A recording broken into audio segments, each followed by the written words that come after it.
Hello everyone. நம்ம ரீசெண்டாக போட்டிருந்த ஜாப்ரா வீடியோக்கு எல்லோரும் நல்லா சப்போர்ட் பண்ணியிருந்தீங்க. அண்ட் நம்ம சேனலும் பார்த்தீங்கன்னா 1K சப்ஸ்கிரைபர்ஸ் ரீச் பண்ணிட்டோம்.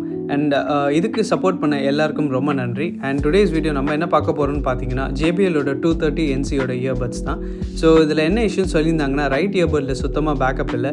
அண்ட் ஆல்சோ பார்த்தீங்கன்னா வாய்ஸ் லெவலும் கம்மியாக கேட்குது. இது என்னென்னு பார்த்து தர முடியுமா ப்ரோ அப்படின்னு கேட்டிருந்தாங்க. ஸோ நம்ம ஓப்பன் பண்ணி பார்த்ததில் உள்ளே இருந்த பேட்டரி வந்து பல்ஜாக இருந்ததுனால சுத்தமாக பேக்கப் இல்லை. ஸோ நம்ம அந்த பேட்டரி எடுத்துகிட்டு இந்த புது பேட்டரி ரீப்ளேஸ் பண்ணிட்டோம். இப்படி பண்ணுறதுனால பார்த்தீங்கன்னா நம்ம கம்மி காஸ்ட்லேயே வந்து புது இயர்பட்ஸ் வாங்காமல் பழைய இயர்பட்ஸே யூஸ் பண்ண முடியும். அண்ட் ஆல்சோ இதில் வந்து இன்னொரு கம்ப்ளைண்ட் என்ன சொல்லியிருந்தாங்கன்னா, சுத்தமாக ஆடியோ வந்து ரொம்ப கம்மியாக கேட்குது, அது என்னென்னு பார்த்து தாங்க ப்ரோ அப்படின்னு சொல்லியிருந்தாங்க. ஸோ நம்ம ஓப்பன் பண்ணி பார்த்ததில் பார்த்தீங்கன்னா கிரிட்டில் ஃபுல்லாகவே வந்து டஸ்ட் இருந்துச்சு. அண்ட் அதையும் நம்ம தனித்தனியாக க்ளீன் பண்ணி பழையபடி எப்படி இருந்துச்சோ அதே மாதிரி க்ளூ போட்டு ஃபிக்ஸ் பண்ணிட்டோம். அண்ட் இந்த மாதிரி டெக்னிக்கல் வீடியோ உங்களுக்கு பிடிச்சிருந்தா மறக்காமல் லைக் பண்ணி சப்ஸ்கிரைப் பண்ணி வச்சுக்கோங்க. அண்ட் உங்ககிட்ட இருக்க TWS ஒரு ப்ளூடூத் ஸ்பீக்கர்ஸில் பேட்டரி ரீப்ளேஸ் பண்ணணும்னா மறக்காமல் கீழே இருக்க நம்பரை காண்டாக்ட் பண்ணுங்கள்.